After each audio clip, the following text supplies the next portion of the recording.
Let's go straight across to Manish Patre साहब. Manish Patre साहब नमस्कार. नमस्कार. बड़े दिनों के बाद मुलाकात हो रही है आपसे. इलेक्शन में काफी बिजी थे जी. जय हिंद, जय महाराष्ट्र, जय भवानी, जय शिवाजी. जय भवानी, जय शिवाजी. तो मनीष जी बताएं क्या है रुख, चुनाव का रुख क्या है, क्योंकि आप लोग चुनाव में तो खड़े नहीं हो रहे, आप सपोर्ट कर रहे हैं मोदी जी को, तो आपको क्या लग रहा है क्या हो रहा है सर? ओवरऑल पिक्चर बताएं महाराष्ट्र की प्लीज हमारे दर्शकों को. इतना तो हम कंफर्म बता सकते हैं कि after supported to mister Modi otherwise NDA जी महाराष्ट्र में 40+100% एनडीए जाएगा. 40+, क्या बात है प्रदीप जी. राज साहब ठाकरे जी ने जो भी सभा एड्रेस रिसेंटली महासभा उन्होंने एड्रेस किया, उन्होंने एक चीज कहा कि ये वोट जिहाद, एक वोट जिहाद चल रहा है. ये वोट जिहाद कुछ पर्टिकुलर कम्युनिटीज में एक जिहाद सा है कि आपको ये इन्हीं को वोट, एमवीए को वोट करना है, आपको महायुति को वोट नहीं कर रहा है. और वो संकेत उन्होंने कहा कि ये बहुत बुरा संकेत है, ऐसा होना नहीं चाहिए. इस राज साहब का इस स्टेटमेंट पे आप क्या इंटरप्रेट करते हो मनीष पात्रे जी? देखिए, आपको मालूम होगा कि पूना के सभा में राज साहब ने कहा था कि अगर एकाध पर्टिकुलर कोई समाज अगर अपना फतवा मतलब उनकी ऑर्डर निकालते हैं उनके मंदिरों से या मस्जिद से और बता रहे कि आपको बस यही पार्टी को वोट करना है या इन लोगों को वोट करना है, तो ये एक तो लोकशाही में हम अगर अपना वोट का अधिकार अपने पास है, तो यहाँ पे धर्म के नाम पे अगर वोट मांगे जा रहे हैं या उनको जबरन जा रहा है कि आपको यही लोगों को वोट करना है, कुछ पर्टिकुलर लोगों को, तो मेरे ख्याल से अगर मुसलमान लोगों को ये फतवा निकाला था तो राज साहब ने बताया है कि अगर हम हिंदू हैं तो मैं हिंदुओं के लिए फतवा निकालता हूँ. हिंदुओं को बताना चाहता हूँ कि आप भी सब मिलके एनडीए के जो नरेंद्र मोदी जी के साथ है उनको वोट कीजिए. ये क्लियर स्टेटमेंट पूना के सभा में आदरणीय राज साहब ने दी थी और इसका रीजन था कि ऐसे फतवे निकाले जा चुके हैं. ये मैसेज पूरी एक कौम में फैला गया है कि आपको एनडीए को, नरेंद्र मोदी जी को, उनके साथ जो है उनको मतदान नहीं करना है, उनको वोट नहीं डालना है. तो ये शायद मेरे ख्याल से लोकशाही के हिसाब से ये बहुत गलत है. मेरे पास एक व्हाट्सएप पे एक मैसेज भी आया था जिसमें आपको मालूम होगा कि डॉक्टर जो नाइक, जाकिर नाइक जो है, जो एंटी हिंदू है, उन्होंने एक ऐसा मैसेज डाला है कि हमारी कौम ऐसी बननी चाहिए और जो हमें सपोर्ट करेंगे उन्हीं के साथ हमें खड़ा रहना है, तो हम अपना जो कौम है वो बढ़ेगी, तो एक दफा ऐसी आ जाएगी कि हम 50 से भी ज्यादा प्रतिशत हो जाएंगे. तो ये सब कहाँ पे, तो ये जात से लेके अभी धर्म पे चुनाव लेके जाने की कोशिश है जो कि विरोधी में है, जो नरेंद्र मोदी जी को विरोध कर रहे हैं. तो राज साहब की स्टेटमेंट हमेशा क्लियर होती है और एज अ हिंदू लीडर राज साहब ने जो बताया उसके पीछे महाराष्ट्र नवनिर्माण सेना और पूरा महाराष्ट्र खड़ा रहेगा. इसीलिए मैंने आपको बताया कि 40 से प्लस एनडीए यहाँ पे जीतेगी. पाटरे जी, राज साहब ने और चीज को हाईलाइट कर दिया. उद्धव जी ठाकरे जो बार बार बोले कि बाप चोरल, पार्टी चोरल, सिंबल चोरल, बोले कि ये किसने शुरू कर दिया. बोला राज साहब जब एक सर्जरी कर उनका ट्रीटमेंट चल रहा था तभी 7 में से 6 कॉर्पोरेटर मनसे के उद्धव जी ने चुराए थे. तो ये हाईलाइट करके इसको जरा इंटरप्रेट करेगा कि क्या राज साहब ने क्या हाईलाइट किया इसमें, उद्धव जी जो बार बार बोल रहे. ठाना की जो सभा थी, ठाना की सभा में राज साहब ने बताया कि वही ठाना था जहां पे शिवसेना को कॉरपोरेशन की सत्ता बनाने के लिए उनके पास कॉरपोरेटर कम थे. वही उनके जो अभी वो जो राज साहब के ऊपर उंगली उठा रहे हैं, तो वही राज साहब ठाकरे जी की पार्टी थी महाराष्ट्र नवनिर्माण सेना. उन्होंने उनको कोई भी बिना शर्त के सपोर्ट किया था उनका वहां पे ठाना में महापौर बिठाने के लिए, मेयर बिठाने के लिए.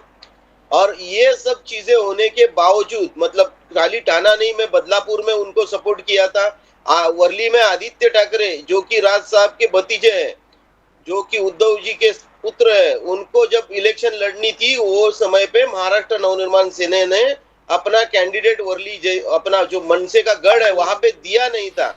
लेकिन इस सबके बावजूद एकाध की नीति कितनी खराब होती है, मतलब उद्धव जी की जो नीति है वो कितनी खराब है, इसका उदाहरण उन्होंने उस सभा में दिया कि जो महाराष्ट्र नवनिर्माण सेना के 7 कॉर्पोरेटर थे उसमें से 6 कॉर्पोरेटर उन्होंने चुराए। जैसे कि ये बोलते हैं खोखे खोखे, तो उनको कितने खोखे दिए, ये सवाल राज साहब ने उनसे पूछा था।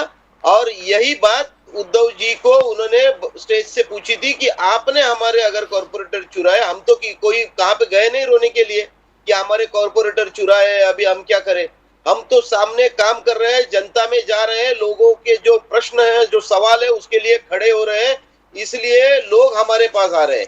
लेकिन ये हर जगह जाते हैं, इनका दुख लेके जा रहे हैं, जो कि पूरा महाराष्ट्र दुख में था, जो कि कोरोना में ये मुख्यमंत्री थे। उस समय पे इन्होंने घर से बाहर, मतलब इनके पास लोग मिलने को नहीं जा सकते थे। वही कोरोना में राज साहब जी सबको, उनके जो भी सवाल थे, उनके जो हेल्प थी, उसके लिए कृष्ण कुंज, उस समय में कृष्ण कुंज में रहते थे, उस कृष्ण कुंज के दरवाजे हमेशा खुले थे।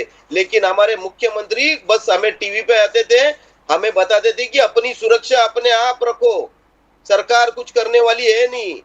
इसलिए उन्होंने एक स्लोगन भी निकाला था कि आपकी सुरक्षा आपके हाथ में, तो सरकार की भूमिका कुछ नहीं थी। तो ये कुछ काम के है नहीं, ये खाली लोगों की सिंपैथी जमा करने के लिए उद्धव जी और उनकी जो बाकी की अलायंस है वो काम कर रही है। लेकिन राज साहब की भूमिका एक घर में जो करता होता है, जो कि सब करने की उसमें ताकत होती है, अपना परिवार संभालने की ताकत होती है, वो पूरी ताकत राज साहब में है। और यही कुदरत का करिश्मा देखिए कि खुद बाला साहब ठाकरे जी ने कहा था कि जब कि कांग्रेस के साथ हमें अगर जाना पड़े, बैठना पड़े, तो मैं हमारी पार्टी जो शिवसेना थी वो बंद कर दूंगा। तो आज की घड़ी में पहली बात तो इनका जो नेतृत्व है उद्धव उबाठा, ये इनके वजह से शिवसेना तो हाथ से चली गई। लेकिन आज आदरणीय राज साहब ठाकरे इस इलेक्शन में वोट करेंगे तो वोट होगा धनुष्य बाण के लिए, और उद्धव जी ठाकरे जो वोट करने वाले हैं इस समय में, वो वोट होने वाला है कांग्रेस के हाथ के लिए।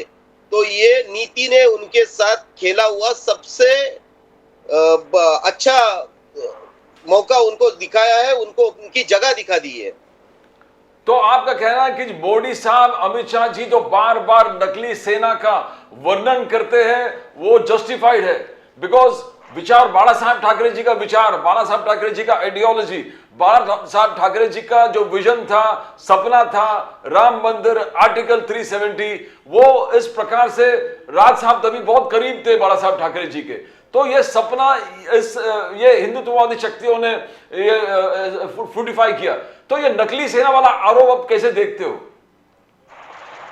देखिए, सबसे बड़ी बात तो यही है कि हम अगर भारत में रहते हैं तो ये हिंदुस्तान है। इस देश की पहले ही जब इस देश का बंटवारा हुआ था तो जो भी धर्म के हिसाब से ये बंटवारा हुआ था, वहां पे पाकिस्तान, यहाँ पे भारत ऐसा खड़ा हो चुका था। उसके बाद जो भारत से लगाव रखते थे, प्रेम रखते थे, वो मुसलमान भाई भी यहाँ पे थे, लेकिन कभी उन्होंने हिंदुओं के खिलाफ आवाज नहीं उठाया था। लेकिन कुछ लोग इन्होंने शुरुआत से ही भारत में अपने जो गंदे इरादे थे उसके हिसाब से यहाँ पे आए थे।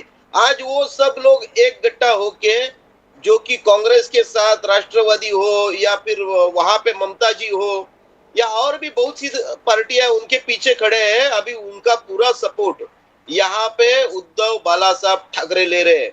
मतलब जिनको बाला साहब ने हमेशा उनके खिलाफ बात की, उनके सामने खड़े होके डट के खड़े हुए हैं। जबकि आपको मालूम होगा 92 में जब बाबरी का जो सब्जेक्ट हुआ था तो कोई देश में जिम्मेदारी नहीं ले रहा था, हमारे हिंदू हृदय सम्राट आदरणीय बाला साहब ठाकरे थे। उन्होंने कहा था, हाँ ये मेरे कार्यकर्ताओं ने, मेरे कार सेवकों ने ये बाबरी पाड़ी है या तोड़ी है। लेकिन आज की घड़ी में इसके बारे में जो उबाटा के जो लीडर है वो कुछ बात नहीं कर रहे। उनको बस वोट चाहिए, वोट के लिए ये लोग कुछ भी दे सकते हैं। उनको जो चाहिए वो सम्मान, आरक्षण जो भी चाहिए वो मिलेगा, इस हिसाब से चल रहा है। तो इसीलिए जो है अगर रहना है तो गर्व से हमें हिंदू कहना है, अगर नहीं कहना है तो ये नकली है, इनका हिंदुत्व नकली है और इनका पार्टी भी नकली है। मनीष पाटरे साहब, अभी जो खबर आ रही है वो ये आ रही है कि टोटल माइनॉरिटी दलित और ओबीसी वोट जो है वो उद्धव ठाकरे साहब की तरफ जा रहा है। आपको लगता है ऐसा? देखिए, दलित वोटों के बारे में तो एनडीए में ऑलरेडी रामदास जी अठावले यहाँ पे है, गए 10 साल से एनडीए में मंत्री है, उनका जो समाज है उनके पीछे है। मैंने आपको जैसे बताया कि पर्टिकुलर ये नाम नहीं ले रहे, लेकिन मुसलमानों के जो वोट है उनको उनके मंदिरों से मस्जिद से बताया जा रहा है कि आपको एनडीए को वोट नहीं डालना है, नरेंद्र जी मोदी को वोट नहीं डालना है। मेरा सवाल है उनसे कि अगर मतलब जो राज साहब ने बिनशर्त पाठिंबा, मतलब कुछ भी बात नहीं रखी, सिर्फ पाठिंबा दिया था। क्यों दिया था? क्योंकि देश के सामने एक चेहरा था जो कि पंतप्रधान नरेंद्र मोदी जी का था। जी। अगर विपक्ष के पास देखोगे तो उनके पास आज भी कोई चेहरा नहीं है, मतलब छुपके छुपा के उनको फिर से राहुल गांधी को पंतप्रधान बनाना है तो उन्होंने वो डिक्लेयर करना चाहिए था। तो ये सब चीजों में अगर कोई चेहरा है तो नरेंद्र जी मोदी का है, तो उनके पीछे हिंदू समाज भी खड़ा रहेगा, हमारा दलित समाज भी खड़ा रहेगा, जो भारत को प्रेम करते हैं वो मुसलमान समाज भी हमारे साथ है। लेकिन फिर भी कुछ लोगों को जो जबरन, मतलब जो बाहर से आए हुए हैं, उनका यहाँ पे वोटिंग आईडी बना चुका है, वैसे लोगों के जरिए ये लोगों को बहकाना चाहते हैं, लोगों को बताना चाहते हैं कि ये समाज हमारे साथ है। कोई समाज इनके साथ नहीं, पूरा भारत एनडीए के साथ है। पूरा भारत एनडीए के साथ है। और राज साहब ठाकरे ने जैसे क्लियर कर दिया है कि वो नरेंद्र मोदी जी को सपोर्ट कर रहे हैं, और इसलिए सपोर्ट कर रहे हैं क्योंकि महाराष्ट्र के लिए और पूरे देश के लिए वो अच्छे हैं। तो अब रवैया क्या रहेगा सर, लोकसभा चुनाव के बाद का रवैया क्या रहेगा?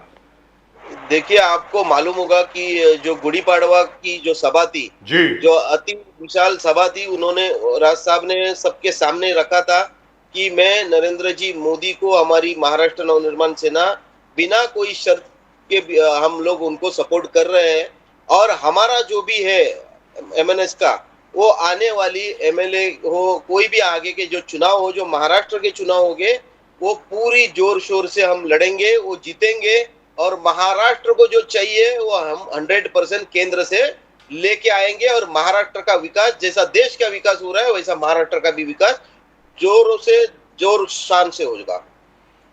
कल सभा है शिव तीर्थ में, राजसभा शिव तीर्थ में है, दादर में। और मोदी जी, राज ठाकरे, यानी एक जबरदस्त एक वातावरण बन रहा है, जबरदस्त वातावरण बन रहा है, और पूरे महाराष्ट्र, पूरे देश इस चीज को देख रहे हैं। उसमें भी उद्धव ठाकरे जी ने क्रिटिसिज्म किया कि बीजेपी ने ये पीछे से राज साहब को आगे करके ये ग्राउंड बुक करना, ये करना, वो करना, ये पॉलिटिकल इवेंट जिस प्रकार से किया वो ठीक नहीं था, उद्धव ठाकरे जी का कहना। How do you see this? कल का एक महा जबरदस्त सभा है, कल राज्यसभा। पाटरे जी सर, हमारा पूरा एमएनएस का जो केडर है वो सम्माननीय राज साहब ठाकरे जी के पीछे रहता है। इसका रीजन ही वही है कि जो राज साहब करते हैं वो खुलेआम करते हैं। पहली बात, 2019 में भी राज साहब ने जो सभा ली थी वो एनडीए के खिलाफ ली थी, और उस समय की उनकी जो भूमिका थी, जो उनको लग रहा था कि ये चीजें नहीं हो रही है जो चाहिए थी देश के लिए, वो नहीं हो रही थी, तो उन्होंने वैसे उस सभा लेके बताया था। उस समय भी मनसे ने जो सभा ली थी उसके लिए ग्राउंड बुक किए गए थे, वो सभा भी बहुत बड़ी बड़ी सभाएं पूरे महाराष्ट्र में ली गई थी। अभी भी वही है कि उनको अभी लग रहा है, हमें लग रहा है, पूरे एमएनएस को, महाराष्ट्र को, देश को लग रहा है कि जैसे कि राम मंदिर का जो बहुत सालों से प्रश्न था, वो प्रश्न आदरणीय नरेंद्र मोदी जी ने संभाला। जो 370 का जो मतलब देश स्वतंत्र होने के बाद आज तक जो मुद्दा चल रहा था, उस मुद्दे को क्लियर करा दिया। सीएए, एनआरसीए ये आने वाले हैं, ऑलरेडी उसकी अमेंडमेंट के लिए प्रोसेस हो चुकी है। इस सब चीजों के बाद अगर हमारे भारत को सुरक्षित करने वाला कोई तो चेहरा आया है सामने, और सामने कोई चेहरा नहीं है, तो उसके लिए सभा लेना, इसमें बुरी क्या बात है? एक पार्टी है, पार्टी का खुद का विजन रहता है, उस विजन से हमारी भी आगे की कुछ सोच होगी, वो सोच है। जैसे कि अभी उद्धव जी जो है कि कल जिनके साथ बैठ नहीं रहे थे, इन्होंने भी 25-30 साल बीजेपी के साथ निकाले ही है महाराष्ट्र में। 30 साल के बाद इनको अभी लग रहा है कि बीजेपी खराब है, तो इनका रीजन गलत है। महाराष्ट्र नवनिर्माण सेना जो कर रही है वो पूरे लोगों को सामने रख के बता के, इनके जैसे चुपके चुपके नहीं, जैसे ये बताते कि 2.5 साल हमें मुख्यमंत्री पद देने वाले थे, वो दिया नहीं, ये नहीं, वो नहीं, ऐसा कुछ नहीं है राज साहब का। राज साहब ने कहा कि मुझे ये लग रहा है कि इस समय और एक बार मोदी सरकार बने तो इस देश में जो बचे कुचे जो मुद्दे हैं जिनके ऊपर हमेशा झगड़े होते हैं, हमेशा बहस होती है, वो मुद्दे क्लियर हो सकते हैं और देश आगे बढ़ सकता है। इस हिसाब से एक बार फिर से राज साहब ने मोदी जी के ऊपर विश्वास रखा है, तो उसके लिए वो सभा ले रहे हैं। इसमें छुपके छुपा के क्या बात है? Wonderful.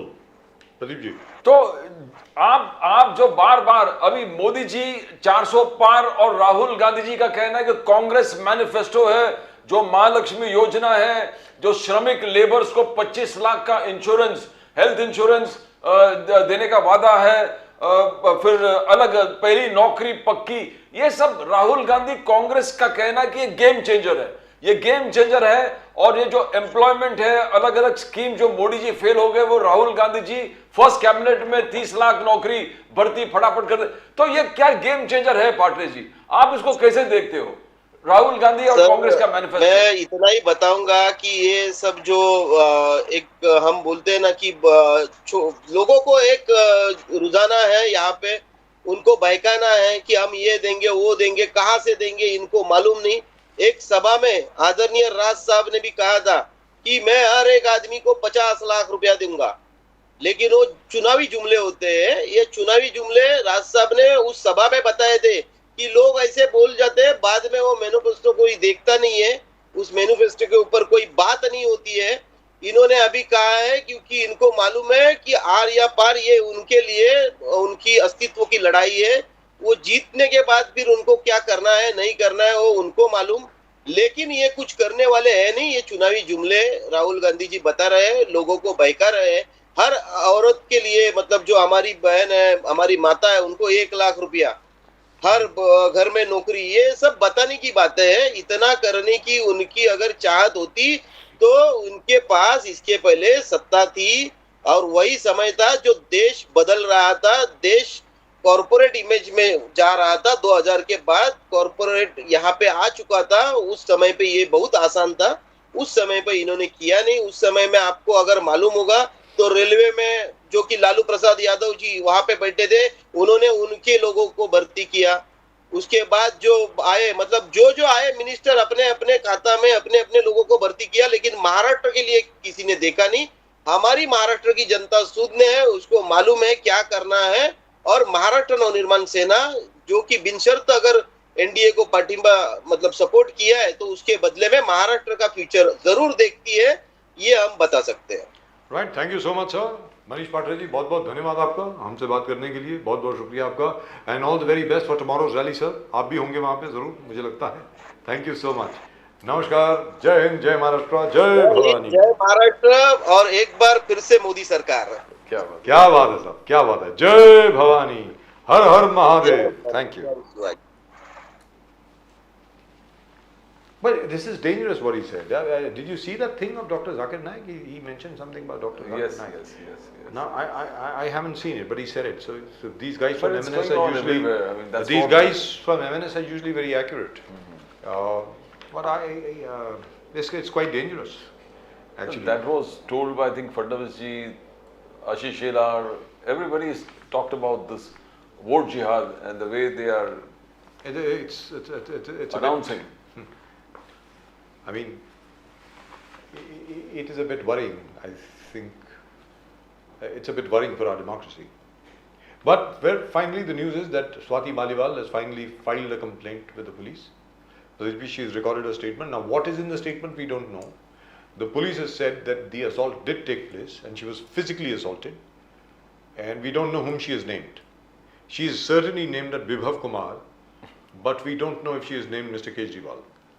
And she has also said that Swati Maliwal मुद्दा नहीं है, देश के सामने बहुत बड़े बड़े मुद्दे हैं और भारतीय जनता पार्टी के जो लोग हैं इसके ऊपर राजनीति करना बंद करें। And she still expresses her loyalty for the Aam Aadmi Party. That's what she party said. तो सभी लोगों ने बनाया है सर वो party. I mean, and a person is not bigger than the organization. लेकिन not the विभव, institution. I don't think Swati Maliwal would lie. I mean, she She would doesn't never seem lie. that kind of a person. She's a very brave girl, and she would not lie. So this Bibhav Kumar, rightfully speaking, should be behind bars. Pradeep ji. He will पूरे cast उन्हीं में पड़ने वाला है. Nothing is going to happen to Kejriwal. That's right. Nothing going to happen because he wasn't even at home. Yes, and you then Mr. Kumar will be action will be taken against Kumar, and then at the end of it. Just like so many of Arvind Kejriwal's other secretaries and PS have also been arrested, and they're all in jail. So it's very, you know, serving Arvind Kejriwal as his PA or PS or his secretary is, you know, fraught with danger. So if you look at the record. But I don't think this will take him to jail also, because I don't think it's serious offense. ठीक है, जो section लगेगा, it's available. It seems to be available unless he's a habitual लेकिन offender. नहीं प्रदीप जी, क्योंकि उन्होंने medical भी नहीं कराया ना, सबसे बड़ी Yes, बात ये yes, है yes. कि कोई देयर इज नो मेडिकल और फिजिकल एविडेंस कि उनको कुछ मारा है, मारा पीटा गया है, क्योंकि द चार्ज इज कि फिजिकल असॉल्ट हुआ है और उन्होंने ये कहा कि मेरे साथ बहुत बुरी घटना हुई। अब बुरी घटना में जो उन्होंने ट्वीट किया है उसमें ये नहीं लिखा कि मुझे मारा गया या पीटा गया, ऐसा नहीं कहा है। उनका मेरे साथ बुरी घटना हुई ऐसा कहा गया है। अब now God knows what Vibhav Kumar will have to say. The various sections, right from जी by actions in talking about a woman or outraging a modesty, even by actions, is an offense. Yes, Now- action और expression. Expression, yes. And if it goes to a worse thing, it goes to molestation. And then Yes. that's also probably bailable. So It is available right now. Yes. Earlier it wasn't. unless it's habitual, unless this person has done it He's a habitual offender. habitual. Second, the second offense is as I not- said, Ms. Shazia Almi says he is. then he's in trouble. Then if everybody I else, hope Shazia Almi comes forward and says that, hey, listen, this guy tried to do the same thing to me. Because she says, we've been on the receiving end of this fellow. And this fellow is an obscene character, and rightfully speaking, he should not be in public life at all. So I wonder why Mr. Kejriwal has actually kept him. he's God kept knows. him for this purpose. Has he kept him for this purpose only? Only this purpose. Because I'll tell you, I trust Shazia. You know, she's worked Yeah, with of us, course. and she's a firebrand, and so on and, And so she's forth. very vocal about her own And beliefs. and above all, Pradeep ji, she's very articulate. Yes, yes. And above all, I have known Shazia. She's Arif Muhammad Khan Saab's sister-in-law. Shazia Almi does not lie. Let's be very clear. Now, if Shazia Almi says that this chap behaves in this manner with everybody else, I believe her.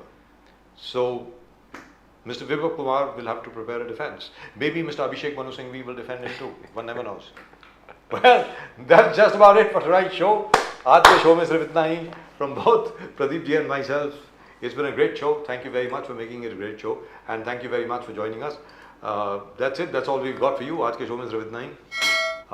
Oh yeah, we heard that bell. Now, engineering Subscribe. reminded the bell. Subscribe कीजिए साहब channel को, अगर अभी तक subscribe नहीं किया क्या कर रहे हो यार, सब्सक्राइब करो। करो। इतनी मेहनत करवाते हो हमसे, इतना बुलवाते हो और फिर सब्सक्राइब नहीं करते हो तो गलत बात है। सब्सक्राइब कीजिए, और प्रदीप जी और मेरी तरफ से आप सब लोगों को जय हिंद, जय महाराष्ट्र, जय भवानी, जय शिवाजी, वंदे मातरम, Vande Mataram. जय सिया राम, हर हर महादेव। Har Har Mahadev.